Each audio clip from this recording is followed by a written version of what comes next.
மாதம் இருந்துச்சு. ஒரு மாதம் ஓடி முடிஞ்சிட்டு இந்த மாதத்தின் கடைசி நாளுக்குள்ளே வந்துட்டோம். அந்த மாதத்தை திரும்பி பாருங்க. நீங்கள் கேட்டதெல்லாம் ஆண்டவர் செய்தாரா? நீங்கள் தட்டின கதவெல்லாம் திறக்கப்பட்டுச்சா? ஆண்டவரை தேடும்போது கண்டடைந்தீங்களா? இல்லையா?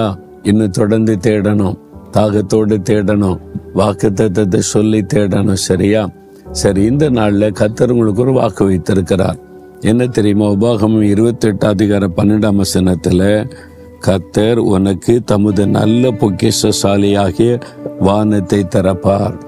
அத தேவன் அவருடைய பொக்கிஷசாலை வானத்தில், அவருடைய ஐஸ்வர்யம், அவருடைய ஆசீர்வாதங்கள் திரளாய் இருக்கிறது. ஆண்டவர் நம்மை ஆசீர்வதிப்பதற்கு தமது நல்ல பொக்கிஷசாலியாகிய வானத்தை திறந்து ஆசீர்வதிப்பாராம். அப்போ உங்க வாழ்க்கையில ஏதோ ஒரு காரியம், சின்ன ஒரு குறைவு இருக்குது, ஒரு நிறைவான ஆசீர்வாதம், ஏதோ ஆசீர்வதிக்கப்படுறது சொல்லலாம். வானத்தின் பலகணிகளை திறந்து இடங்கொள்ளாமற் போக மட்டும் ஆசீர்வதிக்கிற தேவன். இதுக்கு மேலே போதும், களஞ்சியத்தில் சேர்த்து வைக்க இடம் இல்லை, வீட்டுக்குள்ள பொருளெல்லாம் வைப்பதற்கு இடம் இல்லை, பெட்டிக்குள்ள இந்த என்னுடைய ட்ரெஸ் எல்லாம் வைக்கிறதுக்கு இடம் போதில்லை, சொல்லக்கூடிய அளவுக்கு ஆசீர்வாதம் ஆண்டவர் உங்களுக்கு செய்ய போகிறார். அதனால சந்தோஷமா இருங்க.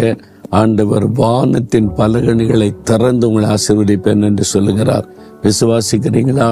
அதுக்கு நீங்க ஆண்டவருக்கு கொடுக்க வேண்டிய அளவு கொடுக்கணும். மற்றொரு இடத்துல தசம பாகத்தை பண்டக சாலையில கொண்டு வந்து எனக்கு நீ படைக்கும் பொழுது வானத்தின் பலகணிகளை திறந்து இடங்கொள்ளாமற் போக மட்டும் ஆசீர்வதிப்பேன்னு சொன்னார். அப்போ நம்ம ஆண்டவருக்கு நேரத்தை கொடுக்கணும், உழைப்பை கொடுக்கணும், நம்முடைய அன்பை கொடுக்கணும், நம்முடைய வருமானத்தில் ஒரு பங்கை கொடுக்கணும். அப்படி கொடுக்கும்போது வானத்தின் பலகணிகளை திறந்து ஆசீர்வதிப்பார். நிரம்பி வழிகிற ஆசீர்வாதம். விசுவாசிக்கிறீங்களா?